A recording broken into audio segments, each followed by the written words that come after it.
It's been an interesting time in the garden this week. There's been a tropical cyclone heading for Australia, and the eye was destined for pretty much on top of my house. The government and media were encouraging everyone to secure all loose objects outside and prepare for up to 200 km/h winds, along with the potential of flash flooding. They were even saying to board up your windows and to have a safe room in your house in case your roof comes off. To say the least, it's been a pretty stressful week, and unfortunately, I'm a fan of a trinket or two, so there was a lot to do in the garden to prepare. So this week, come along with me as I take you through how I prepared for Tropical Cyclone Alfred and what the aftermath looked like as well. That is, if I don't lose power again while trying to edit this. The first thing I had to do was pack away all my outdoor furniture because these are all pretty light and could easily be blown away, so I ended up tucking everything away in my potting up area.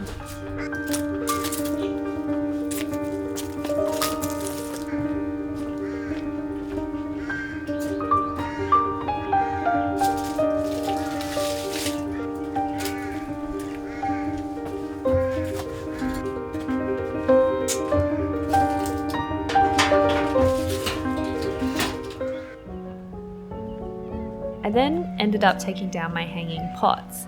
I left them out on the ground during the day, but tucked them away in the shed for when the cyclone hit, just in case.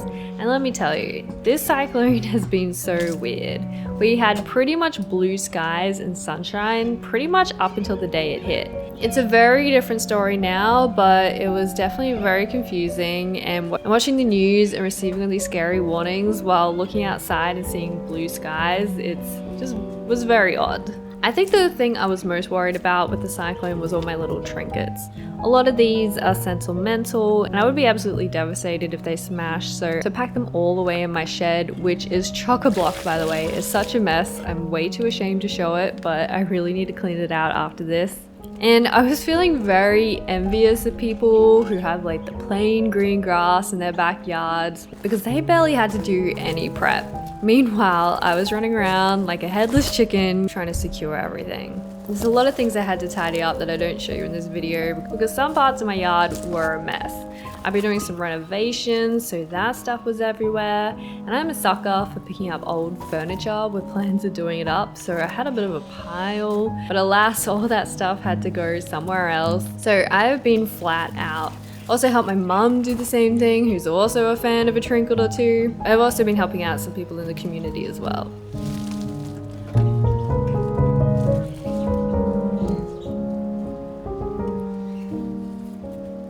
But one of the things I wanted to do before the cyclone hit was save some seeds. I harvested the remainder of my corn and these ones turned out pretty decent, so I'm really happy about that. I did end up chucking in some more corn seeds in before the cyclone hit, so hopefully they'll get a good dose of rain and take 3 of trying to grow some corn again.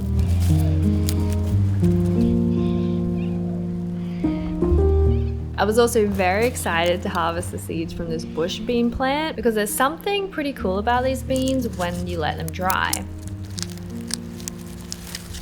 These are yin yang beans, and they have a distinct black and white color, which of course looks like the yin yang sign. I only had a couple of these plants in the ground, but my dream is to one day have jars of really cool looking beans on display, and I think I'm off to a good start with these ones. I also harvested the seeds I was saving on this big, beautiful sunflower that self-seeded itself. I don't know where the sunflower came from. I think it was from the chicken food, but I'll be saving the head and collecting the seeds for next season.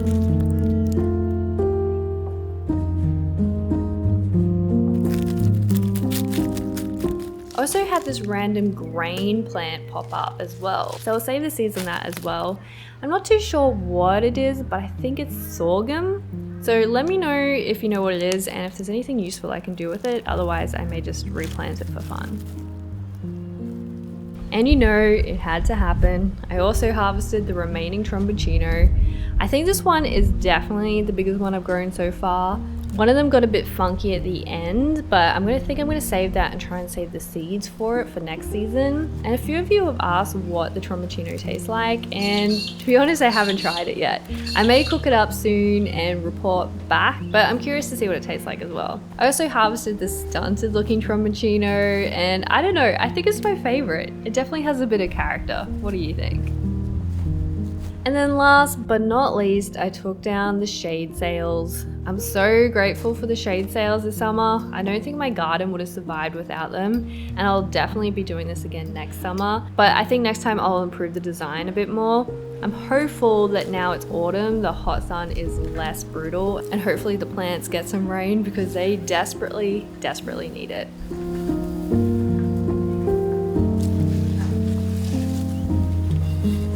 But for now, the garden is all tidy, my laundry is sandbagged, I strapped all my pots to the pool fence, and I've pretty much done everything I can. So the only thing left to do is wait.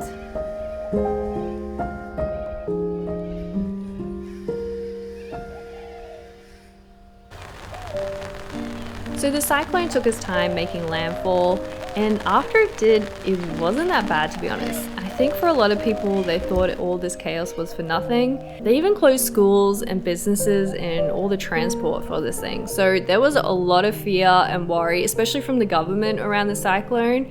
So I think we kind of thought it was over. But Cyclone Alfred still had something in store for us, because last night we got the tail end of the cyclone and it was pretty scary.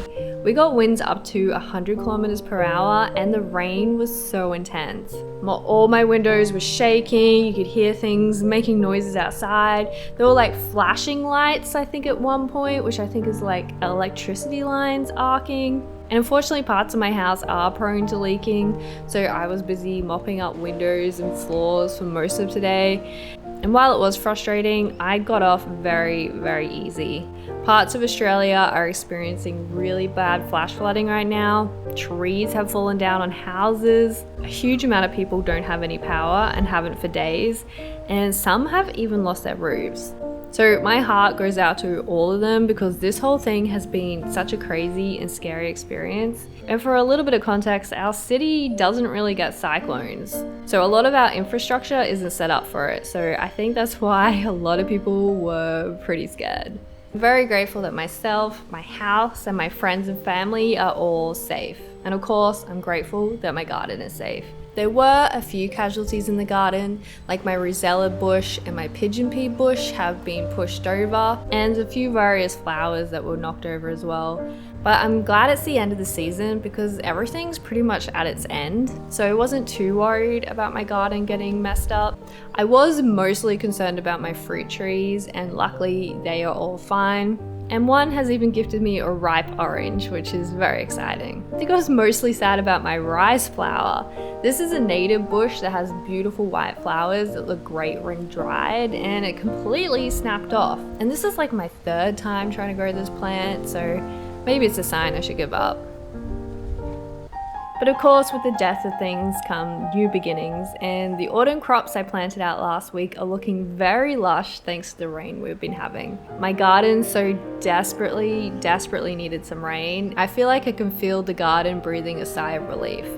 My carrot seedlings are starting to emerge as well, which is all very exciting.